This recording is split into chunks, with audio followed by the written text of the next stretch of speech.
대학 졸업만 하면 하겠어. 회사 취업하면 하겠어. 퇴사하면 하겠어. 은퇴하고 하겠어. 솔직히 말해서 언제 죽을지 모르는 건데 너무 은퇴만 바라보다가 살다가 죽으면 너무 억울할 것 같은 거예요. 현금으로 통장에 그냥 100억이 꽂혀 있으면 뭐 할래? 그 여행 다니면서 막 그런 거 하고 싶어. 야, 그거 지금도 할 수 있는 거잖아. 이러는 거.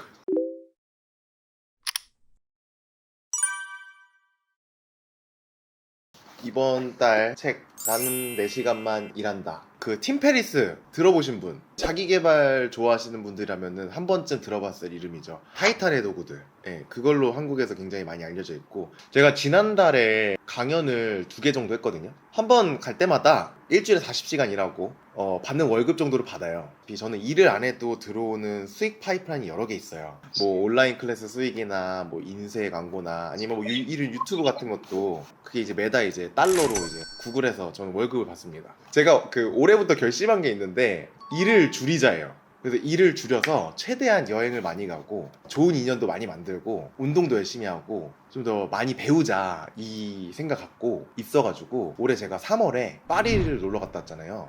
그리고 지난달에는 태국의 끄라비라는 섬에도 갔다 오고, 그리고 지난주에는 그 오키나와에 스쿠버 다이빙을 하러 갔어요. 이번 주에는 후쿠오카를 갑니다. 또 저도 이제 뭐 팀 페리스만큼은 아니지만 나름 이제 이 저자와 비슷한 삶을 살고 있는 것 같아요. 이 책의 목차가 4개로 나눠져 있어요. 정의, 제거, 자동화, 해방. 최소한만 일하고 원하는 대로 사는 법을 이렇게 4가지 단계로 나눈 거예요. 그게 이제 첫 번째가 바로 정의입니다. 나에게 성공이란 무엇인가를 정의하는 거예요. 뉴 리치와 유해자 두 부류의 사람의 비교가 나와요. 유해자와 뉴 리치 모두 돈을 많이 버는 사람입니다.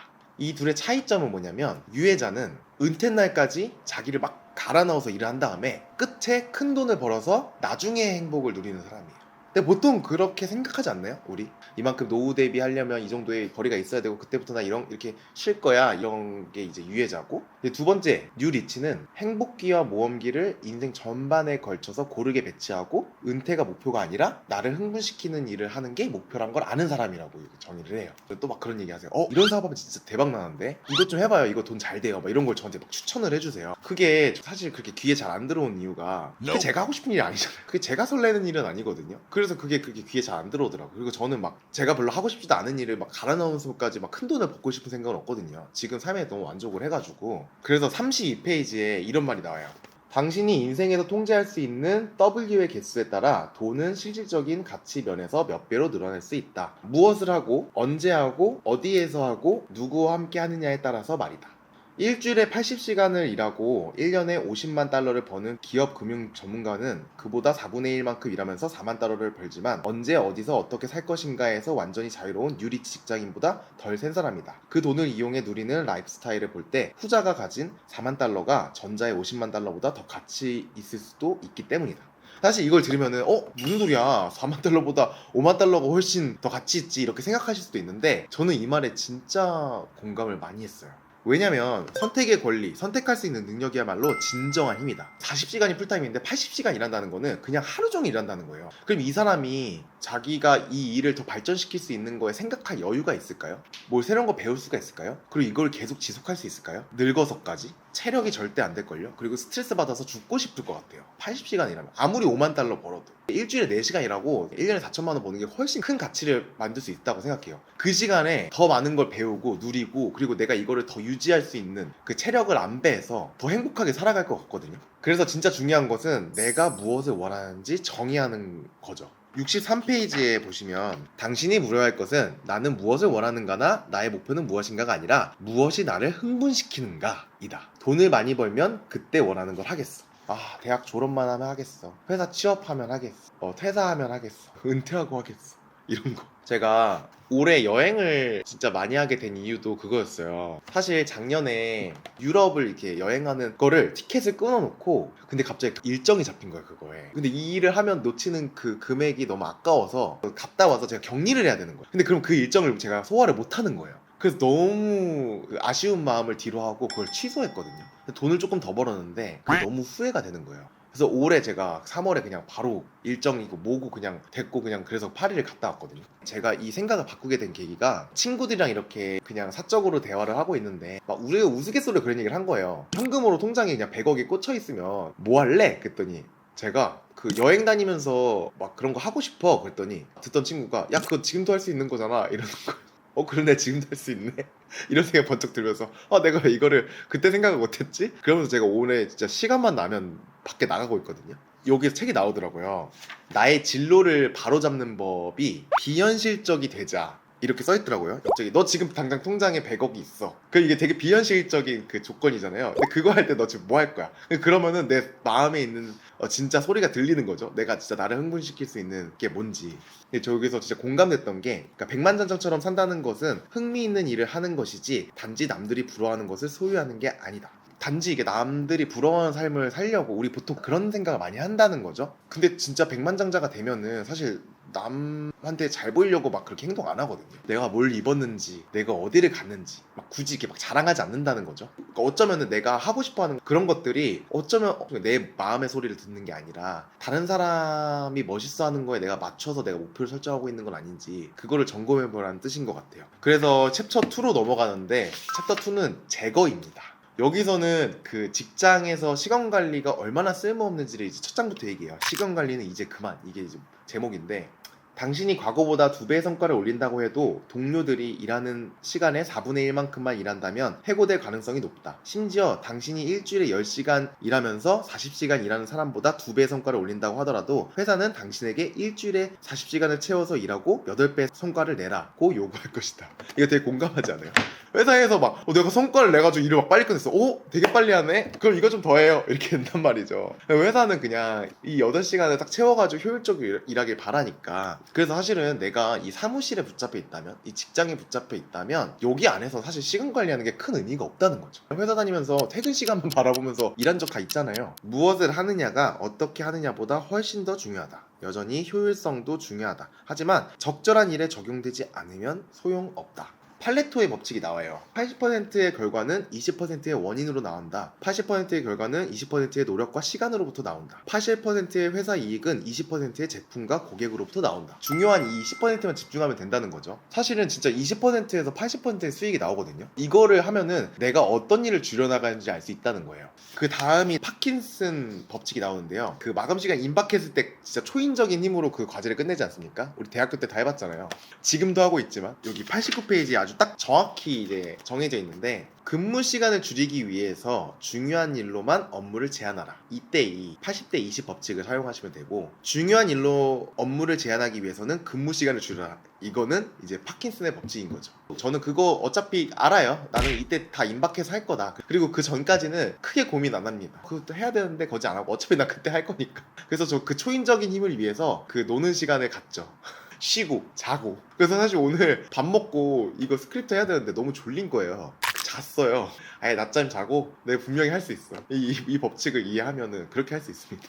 그렇게 저는 진짜 일을 많이 줄여나가기 시작한 것 같아요. 전 실제로 요즘 같은 경우에는 정말 일주일에 한 이틀 정도 일하는 것 같거든요. 한 16시간 정도 일하는 것 같아요. 그것 때문에 처음에는 소득을 많이 포기했거든요. 결국 길게 봤을 때 제가 나머지 중요한 시간에 저의 몸값을 높이는 데 힘을 썼거든요. 그랬더니 아까 얘기했던 저 강연료도 점점 더 올라갔고 제가 뭐 광고를 한 번 더 해도 올라갔고 그리고 제 브랜드 이미지 할수록 저의 수익 파이프라인들도 활발히 움직이기 시작했고 결국에는 다 그게 오히려 회복이 아니라 그걸 더 뛰어넘어서 수익이 발생하기 시작하더라고요. 그러면 이제 세 번째 스텝이 자동화인데요. 내가 직접 일을 하지 않아도 돈이 되는 구조를 만드는 거에 대한 내용이에요. 뉴 리치 멤버가 된다는 것은 단지 일을 더 훌륭하게 처리하는 것에만 국한되지는 않는다. 이것은 당신을 대신할 수 있는 시스템을 만드는 것에 관한 것이다. 당신이 직접 하면 언제나 더 싸게 할 수 있고 그것을 깨닫는 것은 꼭 필요한 일이다. 하지만 그렇다고 해서 당신이 일을 하면서 시간을 보내고 싶어 한다는 것은 의미하지는 않는다. 다른 사람이라면 시간당 10달러에 해줄 일을 시간당 20에서 25달러인 당신의 시간을 써서 한다면 이것은 간단히 말해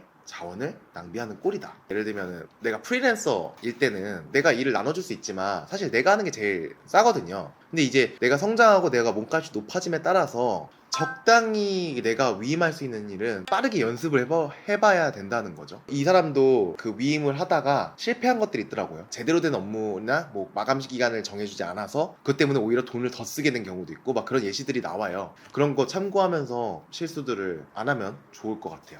마지막 네 번째 스텝으로 넘어가면 해방이에요. 사무실에서 탈출하는 법. 결국에는 이 저자는 빨리 사무실을 벗어나야 된다고 생각해요. 그러니까 넘어가는 방법을 이 저자가 써놨는데 되게 재밌어요. 첫 번째는 회사가 당신에게 투자하도록 만들래요. 그러니까 예를 들면 제가 이런 디자인 강좌를 들으면 제 성과를 더 낼 수 있을 것 같습니다. 요구를 해서 회사로부터 투자해서 나는 이렇게 투자할 만한 가치가 있는 사람이다 라는 인식을 우선 심어주는 거죠. 왜냐면 한번 투자가 들어갔으면은 중요한 사람이 놓치지 않으려고 하게 되거든요, 회사 입장에서는. 두 번째, 회사 밖에서 오히려 성과가 향상되는 사실을 증명해야 해요. 병가를 내고 2배로 일을 해서 성과를 딱 낸 다음에 그걸 이메일로 다 남기래요. 난 병가를 냈는데도 내 업무가 오히려 더 잘 됐다. 이제 그게 증거가 되는 거죠. 얘 봐라. 그러면 이제 세 번째 단계로 업무 면에서 이익을 계량화해서 준비해라. 내가 이만큼 일을 해서 이만큼의 성과를 내서 너네 회사가 이만큼의 돈을 세이브했어. 이걸 숫자로 증명하는 거죠. 그걸 할 말이 없어지니까. 네 번째, 원격 근무를 언제든 철회할 수 있도록 그냥 한번 해보고 싶다고 제안을 해보는 거예요. 근데 병간했을 때도 그때 하지 않았냐. 그러니까 원격 근무 한번 해보겠다. 근데 대신에 이게 안 나오면 바로 철회하겠다. 근데 이거 은근히 먹힐걸요? 한번 해보세요, 여러분. 그 대기업은 솔직히 무리고 약간 소기업에서 가능할 것 같아요. 그리고 이제 해방 부분에서 진짜 너무 재밌었던 게 삶의 중간에 떠나는 미니 은퇴. 결국에는 내가 일을 줄이는 거는 내가 더 재밌고 행복한 삶을 살기 위해서잖아요. 그래서 여기서 되게 재밌는 얘기가 나오는데, 한 미국인 사업가가 멕시코의 작은 해안 마을에 휴가를 보내고 있었대요. 어부 한 명이 탄 배가 있었는데 그 배 안에 큼지막한 황다랑어가 몇 마리가 있었대요. 그래서 이제 어부한테 말을 건 거죠. 이거 잡는데 얼마나 걸렸냐? 이거 별로 얼마 안 걸렸어. 그랬대요. 지금 나가가지고 조금 더 일을 더 많이 하면 더 많이 잡을 수 있을 텐데 그러면 소득도 늘어나지 않는데 왜 안 봐냐? 남는 시간에 뭐 하냐? 그랬더니 이 여부가 남는 시간에 늦잠도 자고 물고기도 좀 잡고 아이들이랑 놀아주고 아내랑 낮잠도 자고 와인도 마시고 친구들이랑 기타 치면서 놀지. 그랬더니 이 사업가가 이러면서 이거를 사업으로 발전시키면 떼돈을 벌 수 있다. 그래서 지금 너가 조금만 더 일해서 더 많은 물고기 잡으면 그 잉여 소득으로 더 큰 배를 사라. 그러면 더 많이 잡을 수 있지 않냐. 배를 여러 척을 사라. 그래서 직원을 고용해라. 그러면은 더 많은 걸 잡을 수 있지 않냐. 그럼 그때 공장을 지어서 소비자한테 직접 판매를 해라. 그러면 이게 사업이 또 굴러가서 LA랑 뉴욕에 이제 지사를 해가지고 막 사업을 더 크게 하면 상장해서 수백 달러 벌 수 있다. 그랬더니 이제 어부가 물어본 거예요. 그렇게까지 자리 잡으려면 얼마나 걸리냐. 그랬더니 그 사람이 한 15년에서 20년? 길면 한 25년 걸리지 않을까? 그랬더니 어부가 그러면 그렇게 해서 수백만 달러 벌어서 뭐 할 거냐? 그랬더니 그럼 은퇴한 다음에 저기 작은 어촌마을 가가지고 늦잠도 자고 물고기 좀 잡고 아이들과 놀아주고 아내랑 낮잠도 자고 와인 마시고 친구들이랑 기타 치면서 노는 거지. 근데 그 어부는 지금 하고 있잖아요, 그거를. 우리 은퇴하고 나서 막 그런 생각 하고 있잖아요. 근데 그걸 사실 지금 할 수 있다는 거죠. 그래서 이 사람이 제안하는 게 미니 은퇴라는 개념이에요. 그러니까 막 젊었을 때 내가 고생 막 다 해서 돈 모아서 늙어서 이제 노후를 즐기는 게 아니라 그거 하고 싶은 거를 지금부터 하는 거죠. 조금씩 일을 좀 덜 하면서 그 일을 하면서도 충분히 삶을 즐길 수 있는 건데, 저는 사실 그 생각 진짜 많이 해요. 내가 솔직히 말해서 언제 죽을지 모르는 건데 너무 은퇴만 바라보다가 살다가 죽으면 너무 억울할 것 같은 거예요. 그렇지 않아요? 올 초에 일을 되게 많이 줄이고 월요일 화요일만 일하면 막 수목금토일이 되게 비어있는 거예요. 시간 많으면 좋겠지 근데 했는데 정말 제가 오히려 그냥 방탕해지기만 하는 거예요. 별로 생산성도 올라가지도 않고 내일 하는 거 없는데 그러면서 막 새벽까지 친구들이랑 놀고 막 이렇게 너무 공허하고 현타가 오길래 이러면 안 되겠다. 여기서 팀 페리스가 한 얘기가 진짜 공감되는 게, 나쁜 것을 없애버린다고 해서 좋은 것이 생기지는 않는다. 없어진 자리는 빈 공간으로 남는다. 돈 때문에 억지로 해야 하는 일을 줄이는 것이 최종 목표는 아닌 것이다. 더 잘 사는 것, 그리고 더 나은 사람이 되는 것이 궁극적인 목표이다. 일을 줄이고 그러니까 막 하다 보니까 시간이 되게 많이 남았는데 그게 진짜 좋은 걸로만 채워지지 않더라고요. 신경을 안 쓰니까 나쁜 걸로 채워져가지고 이걸 내가 좋은 걸로 채워줘야겠다 해가지고 저는 그런 것들로 채워졌거든요. 좋은 인연을 만드는 거. 그래서 저는 올해 진짜 제 또래에 저의 생각이 비슷한 혹은 저랑 비슷한 일하는 친구들이 되게 많아졌어요. 그리고 더 자주 보고 그리고 더 인사이트 있는 이야기를 많이 나누는데 제가 시간을 아끼지 않고 만나는 것 같아요. 배우는 것도 제가 또 학원도 다니기 시작했잖아요, 평일에. 그리고 여행을 가서도 뭔가를 항상 배워오기 시작했거든요. 태국에 끄라비 여행 가가지고 그래서 거기서 클라이밍을 배워왔고, 지난주에는 오키나와 갔다 왔는데 거기는 스쿠버 다이빙을 자격증을 따갖고 왔어요. 그렇게 하니까 그냥 단순히 여행을 한 것보다 훨씬 더 보람되더라고요. 뭔가를 배워오니까. 그래서 좋은 사람들도 만들고 즐기는 것도 충분히 해야 되고, 그리고 끝까지 배움을 멈추면 안 된다, 이런 얘기도 있어가지고 되게 공감이 됐는데, 저는 또 하나 배운 게 타당한 근거에 준한 봉사, 이 부분이 있더라고요. 단순히 그래 나만 잘 먹고 잘 살고 하는 게 아니라 다른 사람을 위해서 봉사하는 거, 근데 이게 더 윗단계의 성취감을 느낄 수 있는 방법인 것 같아요. 그런 이타적인 봉사를 하는 게 내가 이 세상에 뭔가를 기여하고 있다라는 기분이 드는 거 있잖아요. 아, 나 이번에는 이제는 봉사를 좀 해봐야겠다 라는 생각이 들더라고요. 그게 공감도 많이 되고 배우는 것도 많았던 책이어서 여러분들도 다양한 생각거리들이 있던 책이었기를 바랍니다. 저는 이제 1년차 직장인이에요. 작년까지만 해도 기쁜 마음과 내가 앞으로 하게 될 일이 나를 흥분하게 할 것이다, 이런 생각을 가지고 열심히 일을 했죠. 그런데 이제 어느 날인가 이제 손목이 너덜너덜해지고 있는 자신을 발견하면서 행복하지 않은 것 같아 라는 마음이 들기 시작했고, 어느 순간 내가 지금 불행하구나 라는 거를 좀 인정하게 됐어요. 아까도 32페이지 말씀해 주셨던 선택의 권리에 대한 부분이 굉장히 와닿았어요. 그럼 나를 행복하게 하는 것, 나를 흥분하게 하는 일은 뭐지? 라고 생각을 해봤는데 잘 모르겠는 거예요. 여태까지 그거를 진짜 독대하면서 진정성 있게 생각을 해본 적이 없었던 거죠. 이제 이 책 읽으면서 그래, 지금 내가 나를 행복하게 할 수 있는 건 내가 잘은 모르겠지만 그래, 날 불행하게 하는 건 절대로 하지 말자 라는 다짐을 하게 되었습니다. 하고 싶은 일 30%를 위해서 하기 싫은 일 70%를 참을 수 있습니까? 라는 말에 여태까지 저는 동의를 해왔다면, 이제는 절대로 하고 싶은 일 30%를 위해서 하기 싫은 일 70%를 감당하는 일 따위는 하지 않겠다 라는 것에 대해서 굉장히 공감하게 됐고, 그거를 실천해야겠다, 내 삶에 더더욱 중요한 것들만 채워 넣을 수 있도록 노력해야겠다라는 인사이트를 얻을 수 있는 되게 좋은 책이었습니다. 네. 이 책을 잘못 해석해가지고 뭐 욜로를 하자는 거냐, 또 이런 건 아니거든요. 그러니까 욜로가 뭐 나쁘다는 게 아니라 내 삶의 행복을 책임지는 거거든요. 이 방식이 그냥 무책임하게 일 안 하고 나는 놀 거다, 이게 아니라는 거죠. 그냥 오히려 진짜 나의 행복과 내가 정의하는 이 성공의 책임감을 갖고 살아가기 위한 거라고 생각을 하거든요. 그러니까 얘기했던 그 모험기와 휴식기를 적절히 배분해서 내가 하고 싶은 일을 해나가는 게, 그러면은 저희는 다음 달에 또 뵙는 걸로 할게요. 그럼 저희 다음에 뵐게요.